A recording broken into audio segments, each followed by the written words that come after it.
If you are watching this video, I am guessing that you are looking for a way or looking to learn how to build stronger relationships using social media for your business.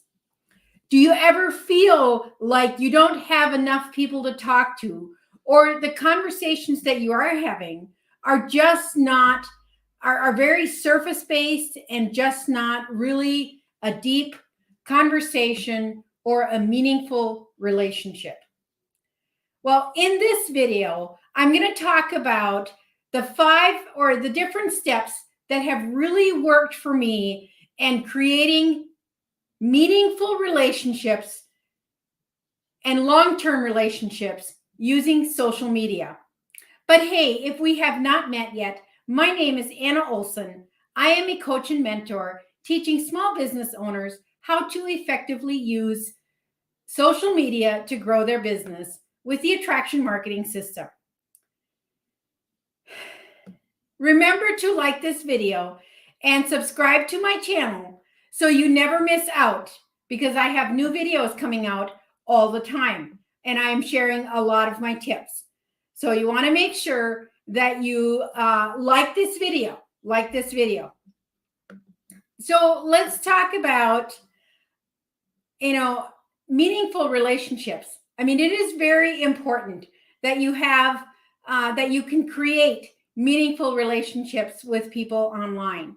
When I first got started and I was following what people were telling me to do, and that was pretty much doing copy and paste messages to strangers.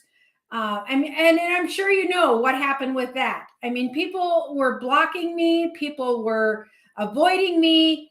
And it seemed like every conversation, as I asked my peers, how do you have these conversations with strangers online? And they were like, well, you just come out and you ask them. I mean, don't waste their time. It's a numbers game. You just got to go through the numbers. Well, that's really old school stuff. It really is. And it doesn't work, or at least it didn't work for me. I shouldn't say it doesn't work. There's still some people that are doing that and they're having some success. But if you want long-term success, then you want to have real meaningful conversations with people.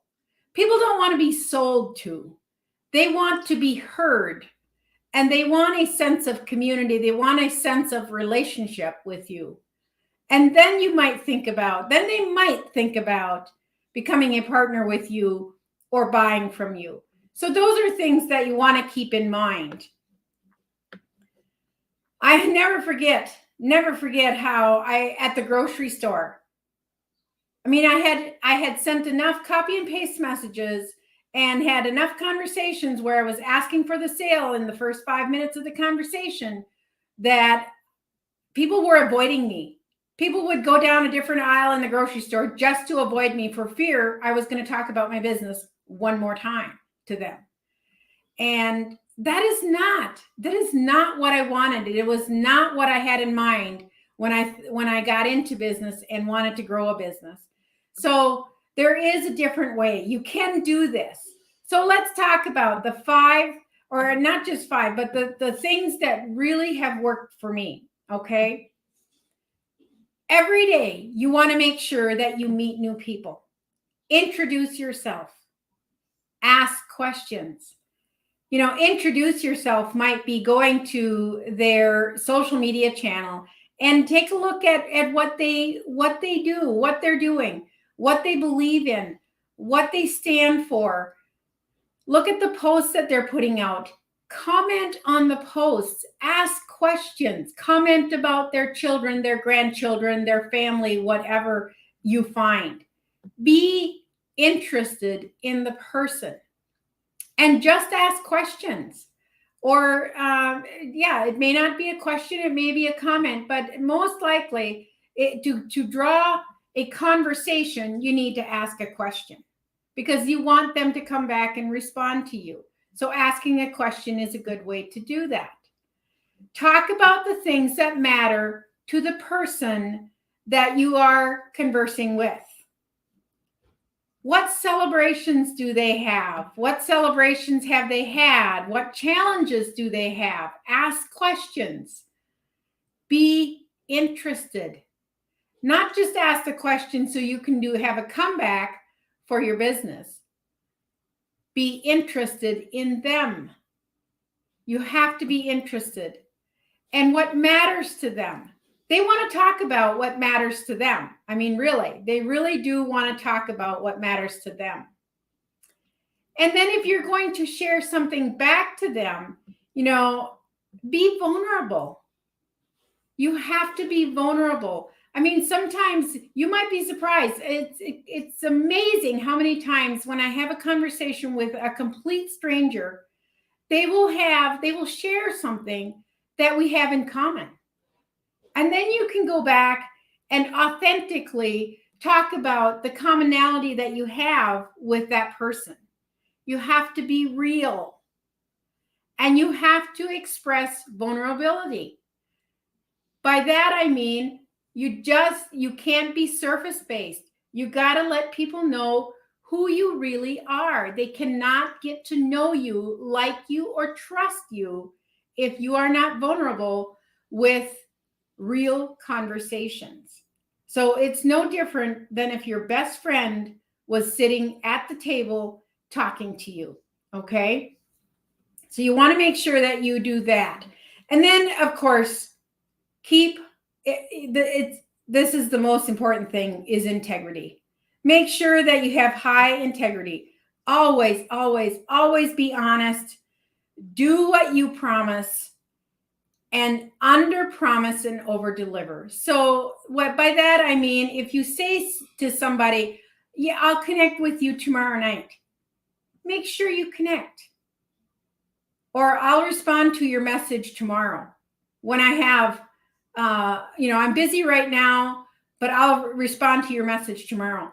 Make sure you go back and respond to that message tomorrow, because they're looking for it. And they're looking for that conversation. And if you blow them off, it isn't going to take much, and they're not going to believe anything you have to say. So that is extremely important. And then just be, caring. I mean, you got to be caring. People have to know that you actually care and that you actually want to understand where they're at, what their problems are, or their celebrations or their excitement. I mean, sometimes people just want to share their excitement. They're so excited about something. Those are the most fun conversations. I love listening to people when they have these fun things to talk about, okay? And genuinely care and show it. Just like you do for your children or your spouse or your mom or your dad, you genuinely care in their well-being and what they're talking about or what they're doing. Or you should be, at least. If you have a hard time concentrating and you just can't quite stay in the conversation, then practice it with your family. Practice it with a friend. And then it'll become easier. This is a muscle that you might have to. I know I did. I had to use this muscle and try it out to get to the point where I could actually feel like I was doing better at having conversations. I had to practice it. But now that I've practiced it and it works and things are going well, conversations are happening, that's what matters. That's what matters. Okay.